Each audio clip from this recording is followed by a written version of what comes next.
Arnold Schwarzenegger, Casey Neistat, Elon Musk, Cristiano Ronaldo, Nikola Tesla ou encore Gary Vaynerchuk, ils sont tous dans des domaines différents, du sport à la réalisation, en passant par la science. Ils viennent d'origines différentes, de l'Afrique du Sud à la Russie, sans oublier les États-Unis. Et certains sont même d'époques différentes. Bref, des personnes complètement différentes, mais qui ont malgré tout deux grands points communs.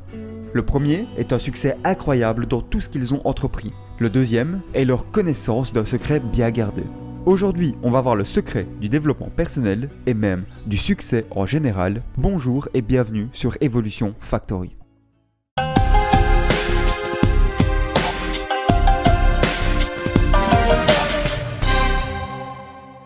Ce secret est très simple, et non, ce n'est pas celui-là.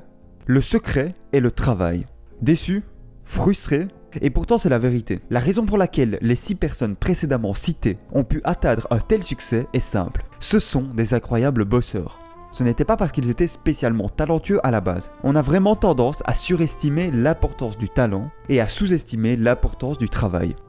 Mais c'est quoi réellement le travail ? Il y a énormément de définitions de ce mot. Rien que le Larousse en donne une quinzaine. Pour le bien de cette vidéo, nous utiliserons la définition du travail suivante. Le travail est l'ensemble des activités manuelles ou intellectuelles exercées pour parvenir à un résultat déterminé. C'est donc applicable à tous les domaines de votre vie. On ne parle pas uniquement du travail économique. Pour atteindre tous vos rêves, il suffit de travailler, mais pas n'importe comment. Il faut travailler dur, travailler intelligemment, travailler régulièrement et travailler sur la durée. Commençons par travailler dur. Travailler dur, c'est investir les efforts nécessaires pour atteindre votre objectif. Si vous voulez atteindre un objectif qui en vaille vraiment la peine, le travail acharné sera très certainement nécessaire. Cependant, travailler dur est relatif, car cela dépend du type et de la grandeur de vos objectifs, ainsi que de votre distance par rapport à ceux-ci. Plus votre objectif est loin, et plus il est grand, plus il faudra travailler pour l'atteindre, et inversement. Vous pouvez être de l'école Tim Ferriss et décider de profiter de la vie grâce à sa semaine de 4 heures. Ou de l'école Elon Musk et décider de révolutionner plusieurs industries grâce à sa semaine de 100 heures. Ce qui est sûr, c'est qu'à quelques exceptions près, en travaillant plus, vous allez accomplir plus. Quoi qu'il en soit, vos heures de travail doivent être efficaces. Et oui, car être occupé n'est pas la même chose qu'être productif.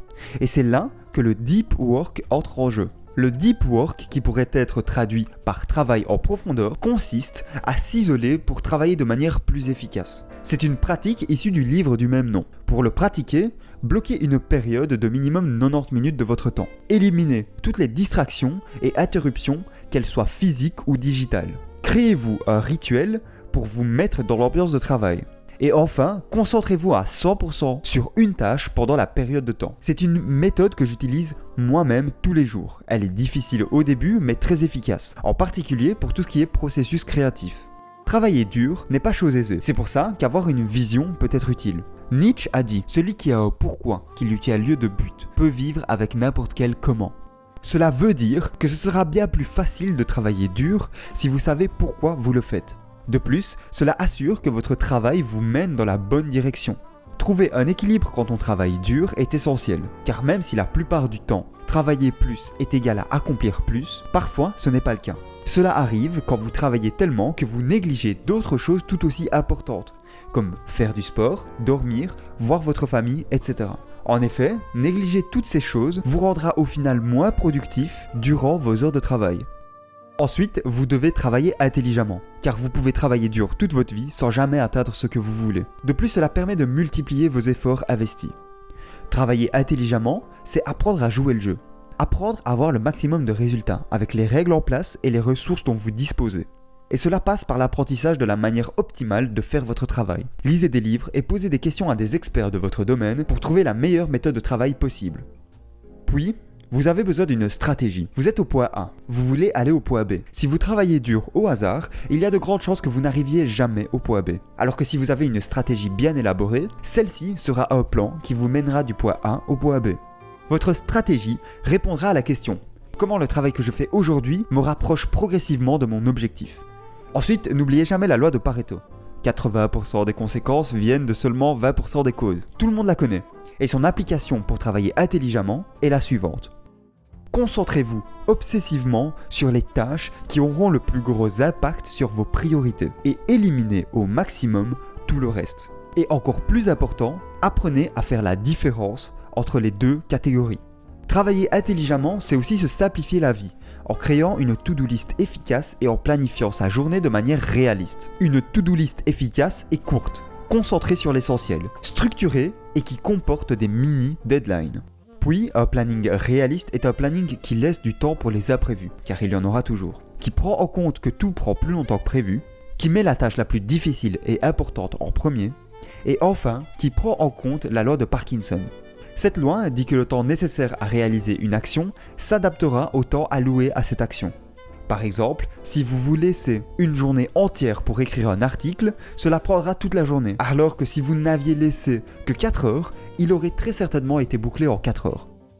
Travailler régulièrement est la troisième facette du travail. Travailler régulièrement, c'est se présenter chaque jour. La régularité permet de multiplier vos opportunités. Le célèbre joueur de golf, Gary Player, disait « Plus je travaille dur, plus je deviens chanceux ». En travaillant régulièrement, on a aussi l'effet cumulé qui joue en notre faveur. L'effet cumulé, issu du livre du même nom, dit que les petites actions cumulées avec le temps entraînent de grands changements.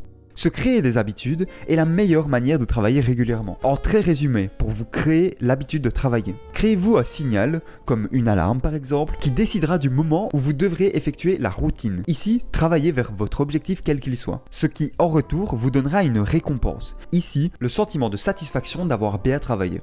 Répétez ce processus jusqu'à ce que l'habitude soit formée. L'idéal étant bien sûr de le faire tous les jours. Si vous voulez plus de détails sur la création d'habitudes, je vous redirige vers la série de vidéos Tamed de Improvement Pill. Cette série de vidéos est la raison numéro 1 pour laquelle je ne ferai jamais de vidéo sur la création d'habitudes.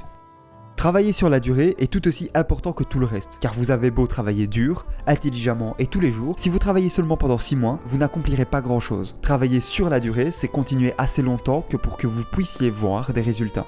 La qualité essentielle pour travailler sur la durée est celle que la psychologue Angela Duckworth présente dans son livre Grit. Grit pourrait être traduit en français par ténacité, mais Angela Duckworth y apporte quelques précisions. Selon elle, c'est la passion et la persévérance pour des objectifs à très long terme. Comment fait-on pour développer cette qualité ? Dans la suite de sa présentation, elle parle de l'importance d'avoir ce qu'elle appelle un growth mindset, c'est-à-dire de voir les échecs non pas comme un obstacle insurmontable, mais comme une occasion d'apprendre. Apprendre à réellement aimer le processus vous aidera aussi à tenir sur la durée.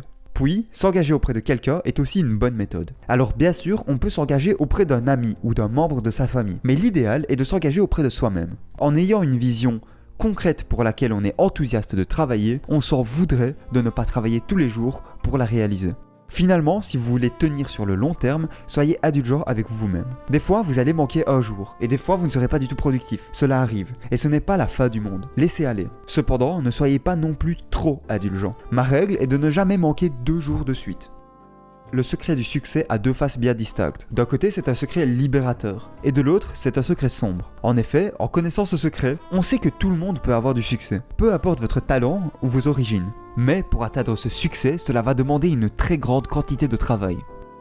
On sait qu'on a le choix de travailler plus, mieux et plus régulièrement, mais on sait aussi que tout travail demande des sacrifices et crée des épreuves. On peut se dire qu'on est 100% responsable de notre position aujourd'hui, mais du coup, on n'a plus personne à blâmer à part nous-mêmes. Le travail est crucial pour le succès. Comme le disait Vince Lombardi, le seul endroit où succès vient avant travail est dans le dictionnaire. Casey Neistat dit souvent que, dans la vie, vous devriez faire seulement une de ces 2 choses. 1. Découvrir vos rêves. 2. Réaliser vos rêves. L'étape 1 vous est propre, car vous êtes le seul à pouvoir découvrir ce qui vous passionne le plus dans la vie. C'est aussi l'étape la plus difficile. L'étape 2 est beaucoup plus directe. Une fois que vous savez ce que vous voulez faire, vous allez, tous les jours, faire les efforts nécessaires et apprendre à mieux jouer le jeu sans jamais abandonner. Bref, vous allez travailler. Cette vidéo est maintenant terminée. Elle signe la fin de la série sur le développement personnel. N'hésitez pas à me dire ce que vous en avez pensé dans les commentaires. Vous pouvez même me partager vos idées pour d'autres types de séries. Pas de vidéo la semaine prochaine, mais à partir de la semaine d'après, on revient à des sujets plus habituels. N'oubliez pas de vous abonner si mon contenu vous intéresse. Sur ce, merci d'avoir regardé et salut à tous.